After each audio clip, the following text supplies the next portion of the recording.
Thank you very much. First of all, let me apologize for being late. We got thrown off track by the fog this morning, and we really appreciate you staying around, giving us more of your time. Obviously, one of the hallmarks of any university education is critical thinking. And as I see in here, many people want to see both sides of a story before they make up their mind. So being able to at least explain our side of the story is much appreciated.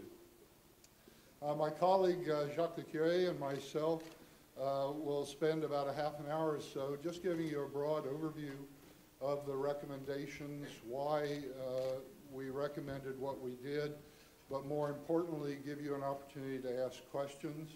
We will obviously stay around to make up any time that we lost as a result of the travel delays, and look forward to your feedback and look forward to your response. I'm going to start out talking first about the broad issues affecting New Brunswick and the recommendation we made on system design. One of the things that struck us was the reality of the demographics that are facing this province. If you look at the population now and you look at the StatsCan data over the next decade or so, it's pretty obvious that unless there is significant immigration, that there's going to be real challenges to the post-secondary system because there will be a decline. So one either lives with that or one looks at alternatives, and certainly many of the institutions in New Brunswick have looked at the alternative of recruiting more students from outside the province, and if not internationally, and certainly that's a very plausible strategy. Yet for us, the reality is New Brunswick is still a relatively small province, and it's got to use its resources effectively. So one of the major recommendations we have in the report is actually to create the first integrated post-secondary system in Canada. It's interesting, this has not gotten a lot of attention. We thought it would get more attention because it'll make New Brunswick, in fact, unique in Canada, if not North America. And by that, we're recommending the creation of a New Brunswick Post-Secondary Commission that has a number of very specific activities we think will benefit the province and benefit the post-secondary system. I'd like to talk briefly about some of those and how they will relate to the system. One of the primary roles will be ensuring quality control. New Brunswickers have a right to know that whatever credential is offered within their province, in fact, meets some standard of excellence. There is some degree of that now with the Maritime Provinces Higher Education Commission that does quality assessments of New Brunswick institutions. There's little of that in the college system, and there's probably none of that in the private university system. And we think that there needs to be a regime in place that will ensure that when an individual gets a credential in New Brunswick, it in fact has academic integrity and value. A second item that struck us as part of our process was really the lack of good data and information upon which to make good public policy. You'd be surprised how little information is available. The MPHEC has started to do some good research, collect the data and analyze it, but if you looked beyond them, things that you thought would have been pretty commonplace, what percentage of students get jobs, what percentage of students stay in the province, what percentage of students transfer from one institution to another, how long does it take a person on average to get a credential when they move in the system? It's just not there. Should be there, and we think that the Commission is a place where it can be collected and can be provided. A third element which flows from that is providing good public policy advice to the government. When you get a chance, you can look at the appendix in the back of the report that shows the composition of this commission. And while the majority are government appointees, close to a majority are made up of individuals from the post-secondary community.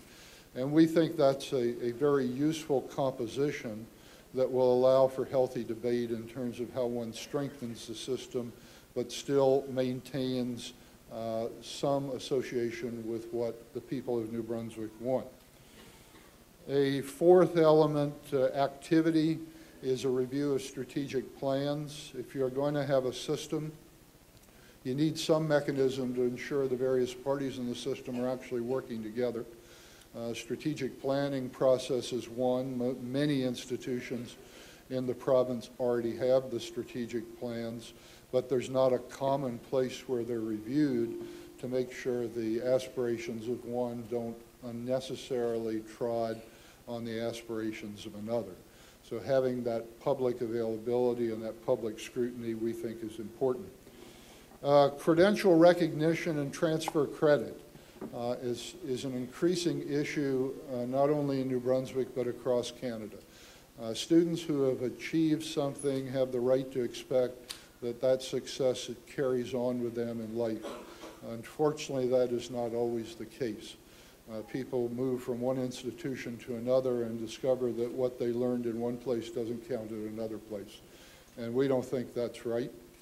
And we think this commission has a role of helping and ensuring that students get due recognition for what they've achieved. There's also in the report, and Jacques will talk about that a little more later into the financial side, a recommendation that the commission undertake special initiatives as a way of strengthening the post-secondary system.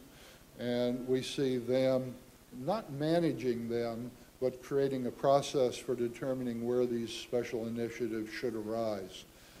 Another critical role.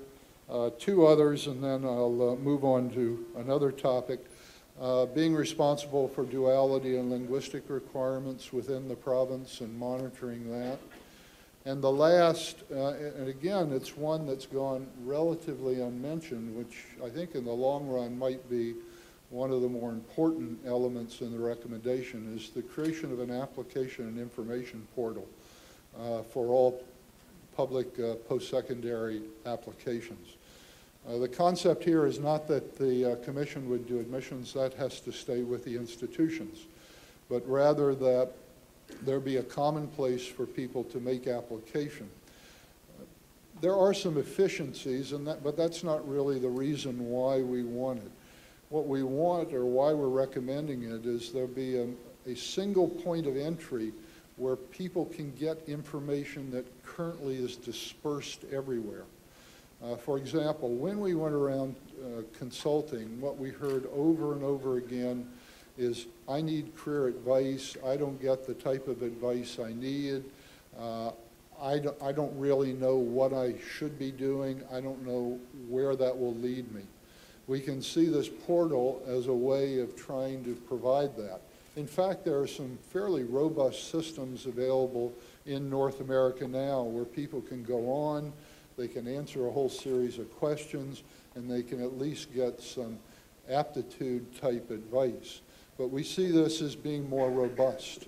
It would give you information about what is your potential employability, what kind of income might you earn, what kind of credentials would you need, how might these credentials change over time. And we see that as having value. A second or third element in there is financial data. Again, we heard from students that said, I took out a loan, but I had no idea what it really meant. I discovered what it meant 4 years later. And we can see a role of helping students understand what are the loan parameters, what are the costs going to be, how might they be repaid, and Jacques will talk in a moment about some of our recommendations on enhancing loan and grant systems for students. So we see the portal actually providing a lot more information and strength to the system.